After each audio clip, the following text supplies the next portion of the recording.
I see it like being sandpapered. The polishing that Michelangelo did on the Pieta, the sanding of her beautiful, beautiful face. The last bit was really with fine sandpaper rubbing off all the tiny bits.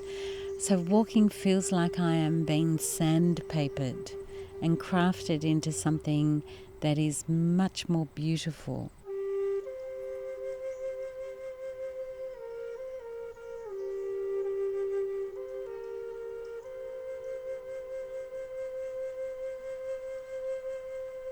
I was thinking about your question, when did you start to walk?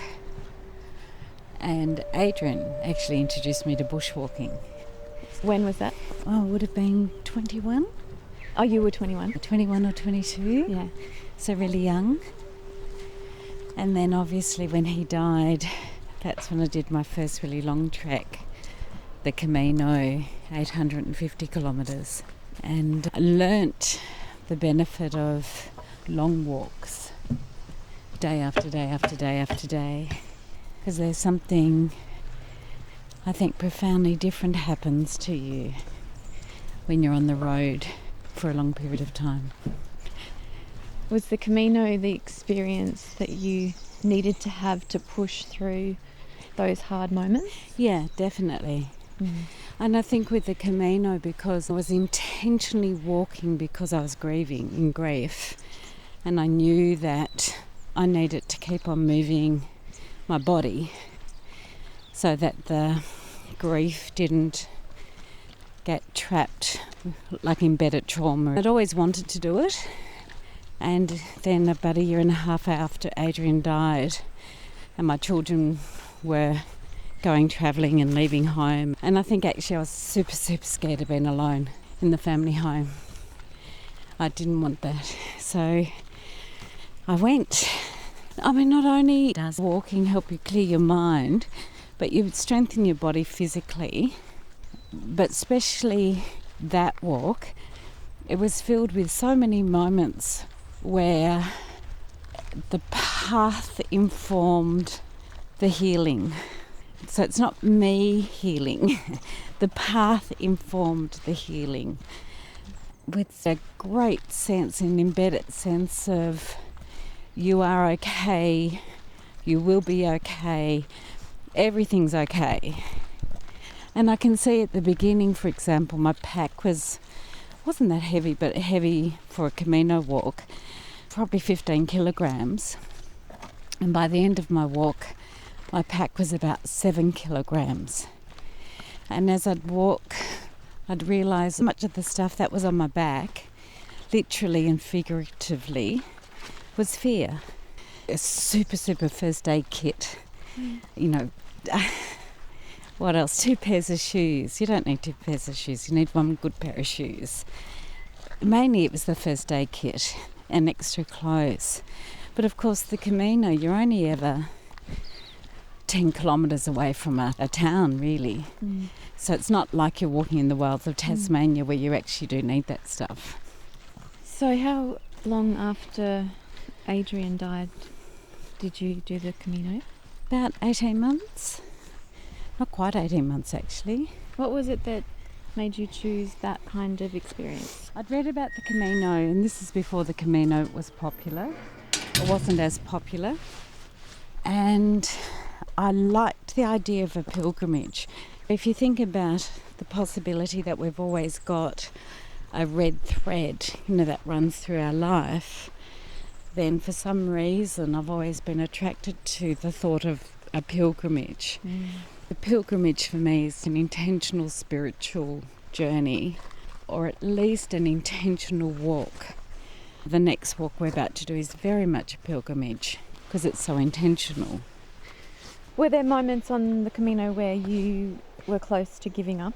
Yeah, completely. And talk me through some of those moments.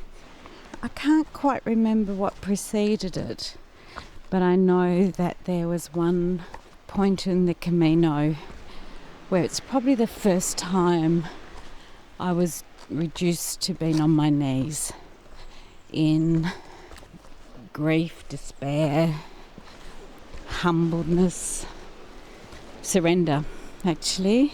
In fact, that was probably the real beginning of my healing. And other times, amazing magic happened too. So there was one point where my little sister Liz, who lives in Vienna, came to walk with me for 3 days. There was a moment when we were walking up a pine forest, long stretch of road, and something caught our eye on the side. It was a note on a stump. We had to go off the track to get it. When we picked up the note, it was absolutely know that I'm okay. And it's written in German. Oh. I couldn't speak German, but Liz could. So she could read it. And the note said? Absolutely know that I am okay. So there were lots and lots and lots of those moments that were just amazing. Very blessed, very special.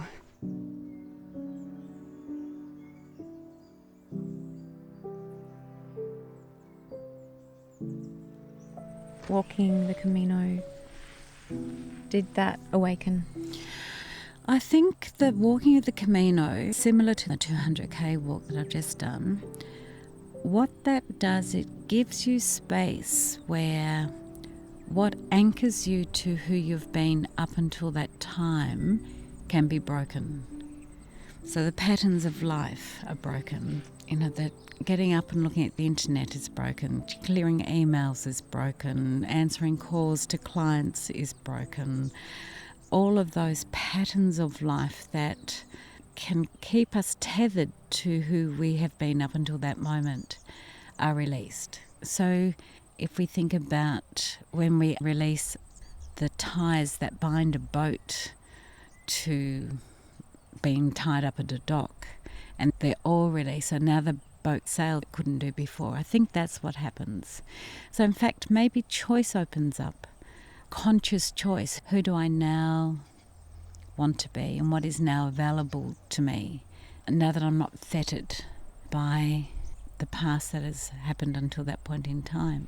An interesting moment happened on our last walk. So the first 100 k's we didn't see anyone at all, and then we joined the overland track in order to complete the next 100 k's, a little bit less than 100 k's. And on that walk, we were really quiet by then and not speaking much at all and not really joining in, with the other people that were walking.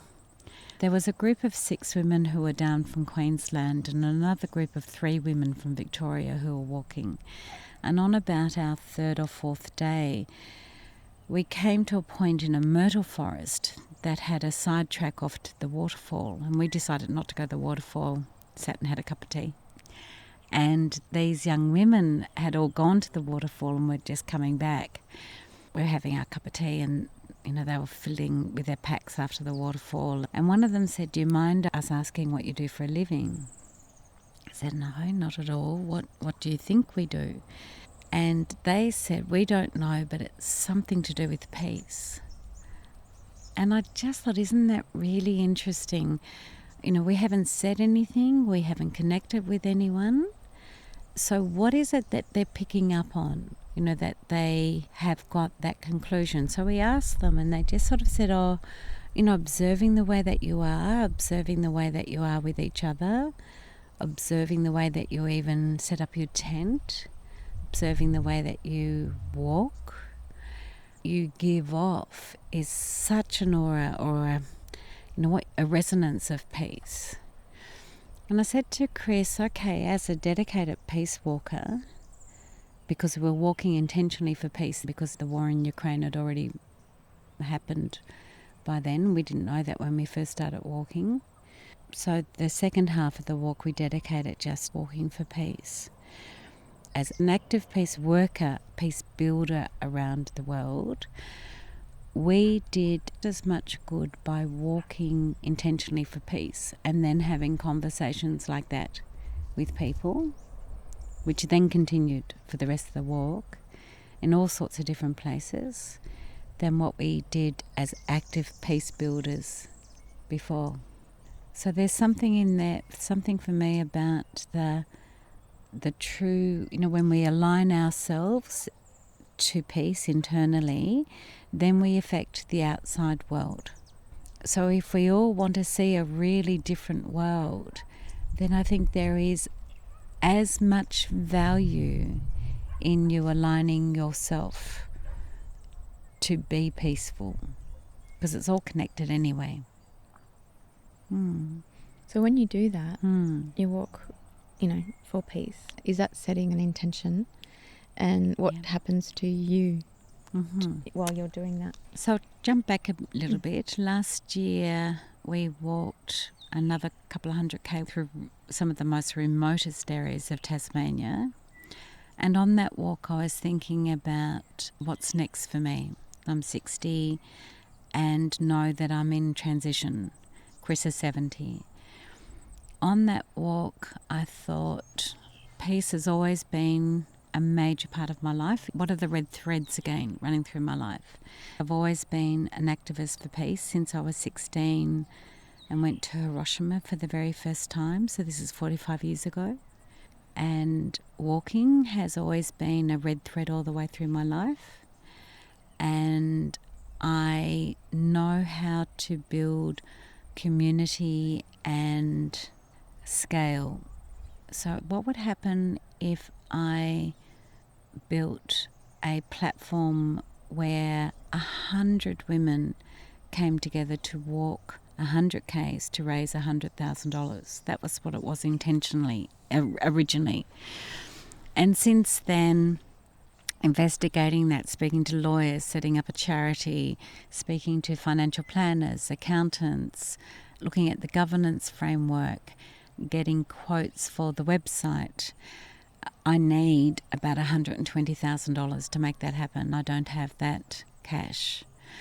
So more recently, that's changed form. So I'm about to do the very first one woman walking 100 Ks to raise $10,000. We're just going to do this next one, or the first one, through GoFundMe page. That means I don't need to build the website. But the other part of that is that I can pass the baton on to another woman to use the same platform for her to walk. And she might walk in a completely different way. So my mum, for example, who's 85, has said that she'd really like to walk. I'll speak more about why women in particular in a moment.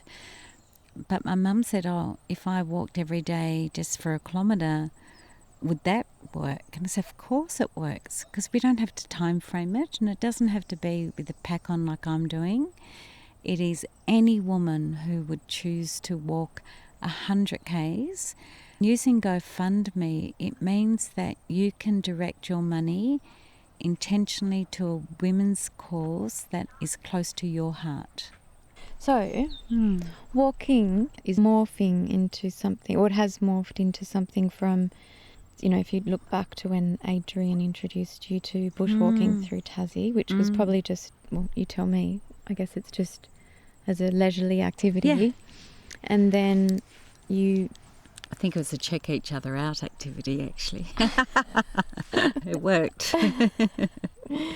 Yes, and then walking the Camino for your own healing. Yes.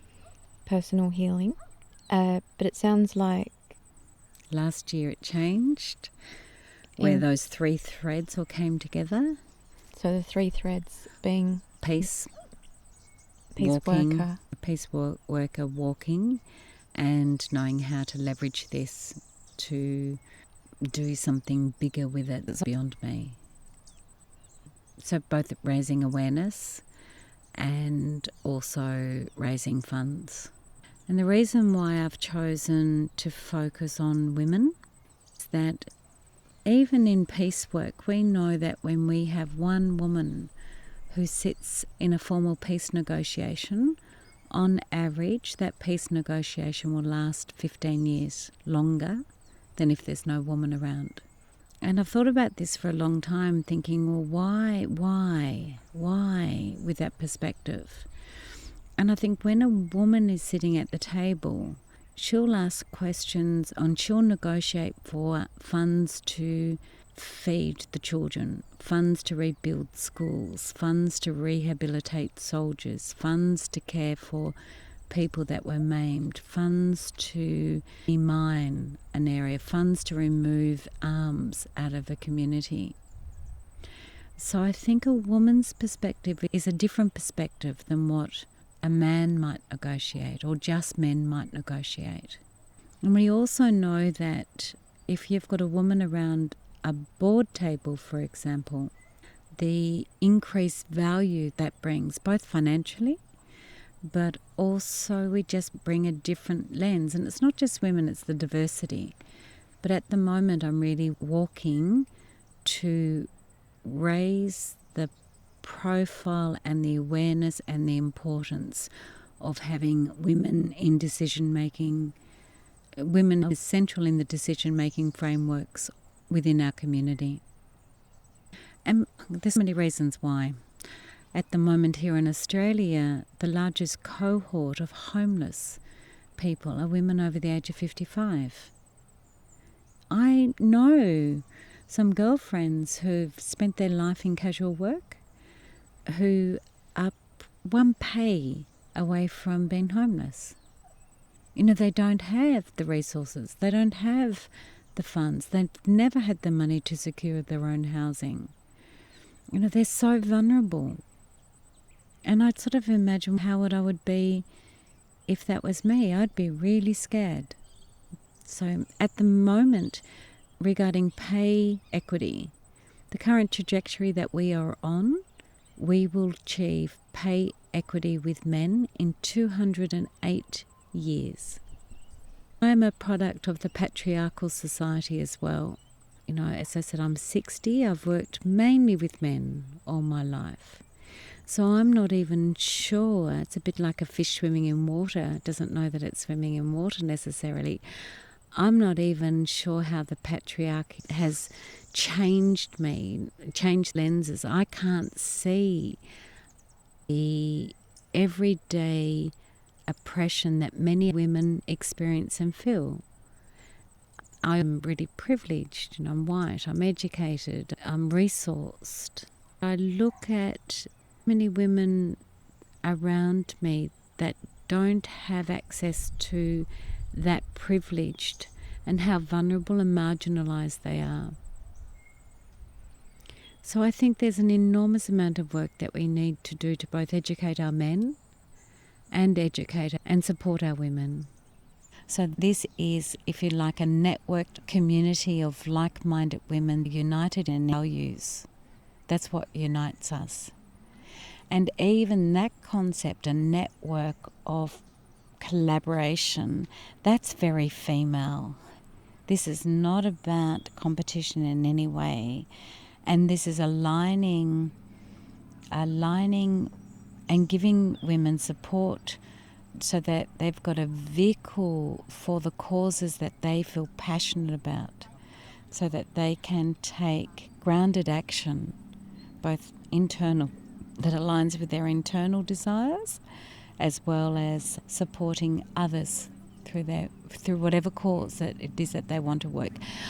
It makes a lot of sense that the money goes to registered charities, because then that is tax deductible. That makes sense. But you, for example, if you were walking, you might say, I would like 100% of my money to go to homeless women. So therefore find a charity where that money will go. And we'll help you, we might help and facilitate that. And especially doing due diligence on different charities that are doing really good work, because not all charities are equal.